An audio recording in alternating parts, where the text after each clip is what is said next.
আসসালামু আলাইকুম রহমতুল্লাহি ওয়া বারাকাতুহু। আমি অমিত হাসান বলছি। সবাই কেমন আছেন? আশা করি আলহামদুলিল্লাহ ভালো আছেন। আজকে আপনাদের সামনে আসলাম যে দুবাই থেকে যদি কেউ ইউএসএতে দাঁড়াতে চান তাদের কি কি ডকুমেন্ট লাগবে এবং তাদের এম্বাসি ডেট কতদিন পর পর আপনি নিতে পারবেন, appointment date. So first of all, ইউএসএতে দাঁড়ানোর জন্য ফার্স্টে আপনাকে অফার লেটারটা নিয়ে আসতে হবে এবং অফার লেটারের পরে I-20, যেগুলো আপনি জানেন। এই সব কিছু আসলে সবাই আপনারা ভালোই জানেন ইউএসএতে কী কী লাগে, বাট এখান থেকে বেসিক্যালি আপনার খরচ কী কী হচ্ছে, ডকুমেন্টারি বিষয়গুলো একদিন বলবো ইনশাল্লাহ আস্তে আস্তে। কিন্তু ফার্স্টে আপনার ইউএতে দাঁড়াতে হলে দিতে হচ্ছে আপনাকে ব্যাঙ্ক স্টেটমেন্ট। মিনিমাম আপনি জানেন 30 লাখ টু 40 লাখ পর্যন্ত ইউএসএতে দেখাতে হয়, এরা ইউএতেও দেখাতে হয়।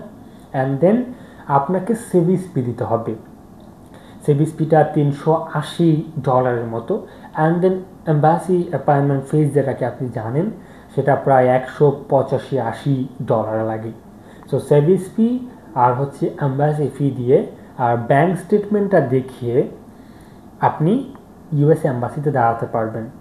আলাদাভাবে কোনো খরচ নেই। আপনি প্রতি মাসেই একবার করে অ্যাপয়েন্টমেন্ট নিতে পারবেন, 1 মাস পর পর 1 মাস পর পর। সেটা 2-3 বার আপনি দাঁড়াতে পারবেন, নো প্রবলেম। কারণ আপনার এমনটা হয় না যে আগেরবার আপনি রিজেক্ট হয়েছেন বলে সেকেন্ডবার আপনাকে রিজেক্ট করে দিবেন। এমনও হয়েছে 3-4 বারের সময়ও অনেকের ভিসা হয়ে গেছে। অ্যাকচুয়ালি পুরো ইউএসের ভিসাটা ডিপেন্ড করে হচ্ছে এম্বাসি অফিসারের উপরে। আপনার ইন্টারভিউ অফিসার কেমন হচ্ছে, তাকে ইমপ্রেস করতে পারছেন কি না, আপনার ডকুমেন্ট DS-160 ফর্মে আপনার ডিটেলসগুলোকে ভালো মতো লিখতে পেরেছেন কি না, সেখানে ডকুমেন্টগুলো অথেন্টিক বোঝাতে হবে তাকে। আপনার পুরো লাইফের বৃত্তান্তটা এমনভাবে স্ট্রংভাবে আপনাকে DS-160-তে বোঝাতে হবে। তাহলে ইউএসএ, দুবাই থেকে ইউএসএ ভিসাটা পাওয়া ইজি।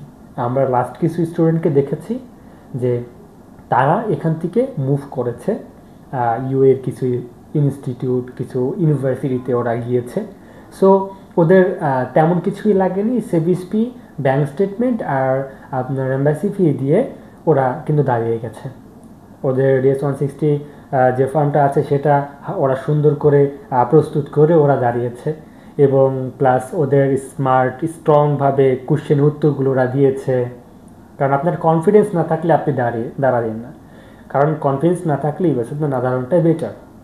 এটা সম্পূর্ণই ডিপেন্ড করছে আপনার নিজের উপরে, আপনি কনফিডেন্স পাচ্ছেন কি না, যে আমি ভিসা পাবো, আমি জানি, আমি এই কারণে যাচ্ছি, আমি কেন এসেছি, কেন যাব, কি করব। মানে প্রপারলি কোশ্চেনগুলো, অ্যান্সারগুলো রেখে ওই সেম 6-7 কোশ্চেনই আপনাকে বারবারই করে, আলাদা কিছু করে না, বাট স্ট্রংলি আপনাকে উত্তর দিতে হবে। আশা করি আপনারা বুঝতে পেরেছেন। ভালো থাকবেন সবাই। আসসালামু আলাইকুম রহমতুল্লাহি ওয়া বারাকাতুহু।